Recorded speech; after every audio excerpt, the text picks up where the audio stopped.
2011-তে যখন সংবিধান থেকে আওয়ামী লীগ সরকার আল্লাহর উপরে পূর্ণ আস্থা ও বিশ্বাস, আল্লাহর উপরে পূর্ণ আস্থা ও বিশ্বাস এই শব্দটা ছিল সংবিধানে উঠেই দিয়েছে।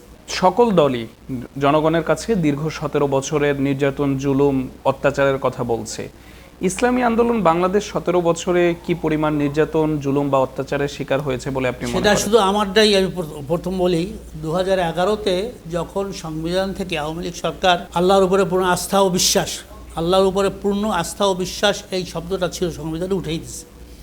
ওটা উঠাইয়া দেওয়ার কারণে আমরা বিশাল একটা এখানে মুক্তাঙ্গনে আমরা সমাবেশ করছিলাম। সেখানে আমার ভাই আমির যে দলের সৈয়দ মাওলানা রেজাউল করিম সেও ছিল, আমার ছোটো ভাই, আমিও ছিলাম, প্রচুর লোকজন ছিল।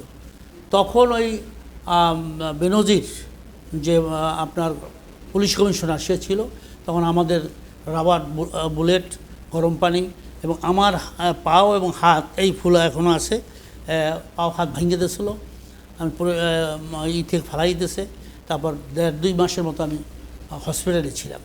আমি নিজেই তো স্টেজ থেকে আপনাদেরকে এই করা হয়েছে, পিটানো হয়েছে, অত্যাচার। আমি নিজেই তো এবং জেলে বিভিন্ন ধরনের জুলুম অত্যাচার। যারা বলে যে না আওয়ামী লীগ ওনাদের জেলে নেয় নাই, পিটায় নেয়, আমি নিজেই তো আপনার সাক্ষী যে আমার হাত ভাঙ্গা, পাও ভাঙ্গা, আমাকে 1.5-2 মাস হসপিটালে থাকতে হয়েছে 2011-তে এই মুক্তাঙ্গনে। তা আমরাই তো নির্যাতিত। আমাকে পিটায় নেয় কে বলছে, আমাকে জেলে দেয় না কে বলছে? অনেক আমাদের নেতাকর্মী জেলে ছিল।